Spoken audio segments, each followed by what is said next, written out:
കാലത്തൊന്നും ഒരു മോഹൻലാൽ ചിത്രത്തിന് ലഭിക്കാത്തത്ര ഹൈപ്പുമായി എത്തുകയാണ് മലൈക്കോട്ടെ വാലിബൻ.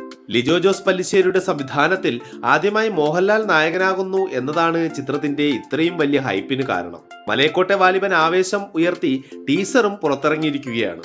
ഒരു ദൃശ്യ വിസ്മയം തന്നെയാകും ചിത്രമെന്നാണ് ടീസർ വ്യക്തമാക്കുന്നത്. ആരാധകരെ ആവേശത്തിലാക്കുന്നതാണ് മലൈക്കോട്ടെ വാലിബന്റെ ടീസർ. ചിത്രത്തിലെ നായകൻ മോഹൻലാലിന്റെ കഥാപാത്രം എത്തരത്തിലുള്ളതാകും എന്നതിന്റെ കൗതുകം ഇനിയും ബാക്കിയാണ്. നടൻ എന്ന നിലയിലും മോഹൻലാലിന് മികച്ച അവസരമായിരിക്കും മലൈക്കോട്ടെ വാലിബൻ. മോഹൻലാലിന് പുറമെ സൊണാലി കുൽക്കർണിയും ചിത്രത്തിൽ പ്രധാന വേഷത്തിൽ എത്തുന്നു.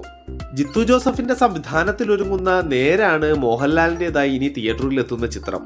ഡിസംബർ 21-നാണ് ചിത്രം പ്രദർശനത്തിനെത്തുന്നത്. ഒരു കോർട്ട് റൂം ഡ്രാമയായിട്ടാണ് ചിത്രം ഒരുക്കിയിരിക്കുന്നത്. മോഹൻലാൽ വർഷങ്ങൾക്ക് ശേഷം വക്കീൽ വേഷം അണിയുന്നു എന്ന പ്രത്യേകതയും നേരെന്ന ചിത്രത്തിനുണ്ട്. മോഹൻലാലിന്റേതായി പാൻ ഇന്ത്യൻ ആക്ഷൻ ചിത്രം ഋഷഭയും പൂർത്തിയായിക്കൊണ്ടിരിക്കുകയാണ്. നന്ദകിഷോറാണ് ചിത്രത്തിന്റെ സംവിധാനം. ചിത്രം തലമുറകളുടെ കഥ പറയുന്ന ചിത്രമായിരിക്കും എന്നാണ് സംവിധായകൻ വ്യക്തമാക്കിയിരുന്നത്. അതേസമയം മോഹൻലാലിന്റെ സംവിധാനത്തിൽ ഒരുങ്ങുന്ന ബറോസ് അടുത്ത വർഷം മാർച്ചിലാണ് റിലീസ് ചെയ്യുന്നത്. ആശീർവാദ് സിനിമാസിന്റെ ബാനറിൽ ആന്റണി പെരുമ്പാവൂർ ആണ് ബറോസ് നിർമ്മിക്കുന്നത്.